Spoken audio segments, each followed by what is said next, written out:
showbiz fanatics, Mr. Alden Richards, abay kinumpirma ng isang source na araw-araw nga di umanong ginagawa ang pagpapadala ng flowers at pagdalaw nito para kay Catherine Bernardo. Ang lahat ng yan. But before that, if you haven't subscribed yet to my YouTube channel, please don't forget to like, share, and subscribe at hit mo na rin ang notification bell for more showbiz updates. Bago tayo magpatuloy sa ating updates for today's video, nais ko po muna of course magpasalamat sa lahat ng mga legit viewers, subscribers at ang lahat ng mga legit na nagmamahal at sumusubaybay sa lahat ng ating mga updates. Maraming salamat po. And for today's video, panoorin natin ito. At pagkain. Hindi mo gagawin yun sa isang tao, hindi mo talaga pinag-uukulan ng special na attention.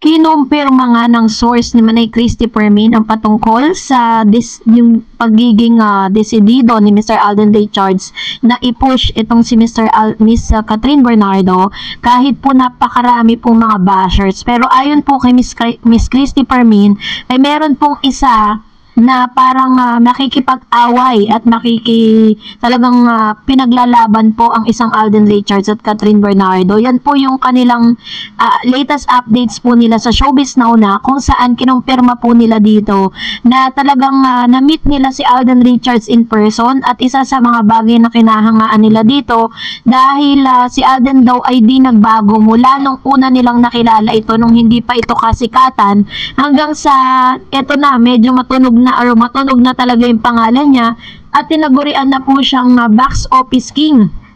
Isang bagay na talagang hinanga ng ilang mga fans kung bakit ang daming nakikipag-away para kay Alden at Catherine. Sabi nga po ng ilang mga binitawang salita ni Manay Christopher Min, sinabi po ng isang ina ng actress, no, yung sikat na actress dati, na awayin nyo na lahat ng mga love team, awayin nyo na lahat ng mga actors and actresses, wag lang daw si Alden at si Miss Christie or si Miss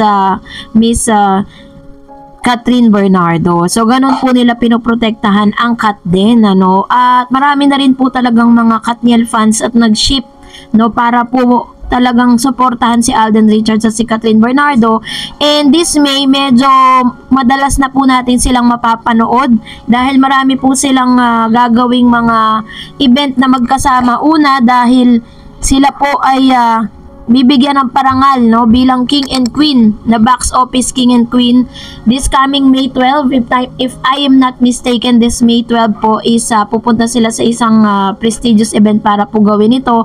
Tapos po hinihilot pa si Miss Catherine kung papayag ba siya na maging isa sa mga hurado po dito po sa Miss Universe Philippines, na kung saan mag-host nga si Alden Richards. Talagang matunog na matunog po yung pangalan nilang dalawa ngayon. Pero ito pa, isa pa sa mga talaga namang positive reports about this is kinumpirma din po ni Manay Christopher Min na itong si Alden Richards todo effort at talagang kinumpirma niyang in love talaga si Alden dahil according po dito kay Mama Ten, no, sa kanya pong kasama palagi yung kanyang kung saan sinabi po nila ito, panoorin natin. Gustong masungkit ang matamis na oo! Yes! Kinumpirma nga po ng ito pong si Mama Ten na kasama po ni Alden Richards palagi yung kanyang PA, no, na araw-araw nga di umano nagpapadala ng flowers itong si Mr. Alden Richards sa bahay mismo ni Miss Catherine Bernardo, kung saan talagang gusto niyang masungkit ang oo, no, gusto niyang masungkit yung sagot ni Miss Catherine Bernardo at gusto niya na mag-level up na talaga yung kanilang relationship. Pero syempre, kailangan kailangan po muna kay Miss Catherine mismo manggaling, 'di ba? Kasi syempre, alam naman natin na kung may pinagdadaanan pa rin naman talaga si Catherine. At ang maganda lang dito is malaki pong tulong si Alden Richards para dun sa kanyang paglimot process, 'di ba? Sabi niya kasi wala na pong balikan na magaganap. Moving forward na po siya for a new journey and for a new thing na pwede mangyari sa kanya. Pero sa tingin po natin parang hindi pa nagmamadali si Catherine para sa bagong relationship. At dahil dyan, narito naman ang ilan sa mga komentong napili po natin mula naman sa mga legit viewers and subscribers po natin. Unahin po natin si Ma'am Shirason Anima Mariolaga. Yes, Kat, Daniel cheated. But as if you weren't with him for 11 years. You treat him as if nothing had happened. Be careful, Kat, but life has a lot of obstacles. There are downs and ups, joy and cry, and you have joy and happy. Don't be too reassured because you won't know how your life can turn out and that only God knows, so be kind all the same. Ha? Ayun. So, ito po yung kanyang sinabi na parang sinasabi niya na inaamin niya naman talaga na si Daniel daw di umano ay nag-cheat sa kanya. Pero parang gustong i-consider ni Miss Rasonia na tignan daw ni Miss Catherine yung naging 11 years nilang relationship. Hindi naman natin alam yung mga pinagdaanan nila eh. Maaaring hindi lang naman yun yung nag-trigger talaga kay Catherine, diba? Hindi natin alam eh kasi wala naman nagsasalita sa kanilang dalawa. Sabi naman po ng isa pang user, sabi po ng isang viewers natin si Annie Joy, ganyan talaga ang buhay na magkasintahan, may hiwalayan at may masasaktan. Kailangan lang na maghilom muna ang sakit na nararamdaman kahit sinong artista ka man o hindi. Mapagdaanan talaga yan kahit gaano kasakit dahil mahal mo dapat magparaya tanggapin. Ang sakit para sa susunod na magmahal ka. Alam mo na kung anong dapat gagawin.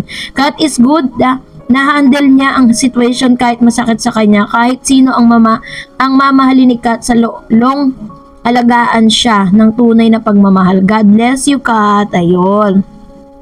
Sana po lahat po ng mga followers si Miss Catherine ay katulad ni Miss Annie Joy na talagang naiintindihan at nauunawaan yung pinagdadaanan ni Miss Catherine. Sabi naman ni Tessie, sa mga pangyayaring hindi mo gusto hanggat naiintindihan mo ang taong gumawa ng mali sa'yo o ulit-ulitin nilang saktan ka at hindi nila iintindihan na nararamdaman mo dahil hindi ka marunong magalit. Pero ngayong natauhan ka na, kinuha mong isa na lang bangungot sa buhay mo ang nangyari sa'yo at kahit matinding lungkot ang nadarama mo, ginusto mo pa ring magpatawad at mag-move on sa buhay mo. Isa kang huwarang babae na mahirap hanapin dito sa mundo. Blessed is the man you will love and marry in life. Ayan. So, ang dami po kasi talagang humanga kung paano po hinandle ni Miss Catherine Bernardo yung breakups nila ni Daniel, diba? Siya po yung klase ng actress na talagang never po siyang nagsalita ng masama against Daniel Padilla kasi syempre you will never know eh, 'di ba? Hindi natin alam ang tadhana nilang dalawa, 'di ba? Although talagang makikita natin na parang porsigido na talaga si Miss Catherine na talagang hindi na talaga siya babalik kay Mr. Daniel Padilla. Sabi naman ni Humaya Alamada, Miss Dar, matagal na akong fans mo sa Aldab pa lang dahil totoo nga ang binablog at sinasabi mo. Ngayon wala nang Aldab, dito na ako sa Kat din. Dahil andito ka din at naniniwala sa kanila, sa totoo lang, kinikilig ako sa Kat din. Salamat Miss Dar, God bless. Ayan, thank you din po Miss Ma'am Shi sa inyo pong palagi ang panonood at pagsubaybay sa mga videos natin. Let's move forward, no? Katulad ng pag-move forward na ginagawa ni Catherine ngayon. No more Aldab, no? Yun na po talagang katotohanan. Kahit ano pa pong ipilit ng mga Aldab nations, wala na po talagang Aldab. At wala pong Alden Richards at Maine Mendoza dahil si Maine po ay sobrang saya na kasama ng kanyang bagong asawa. And that's it for today. For more videos and updates, please don't forget to like and subscribe. And please don't forget to follow my Facebook page, Dar Eds TV. God bless everyone!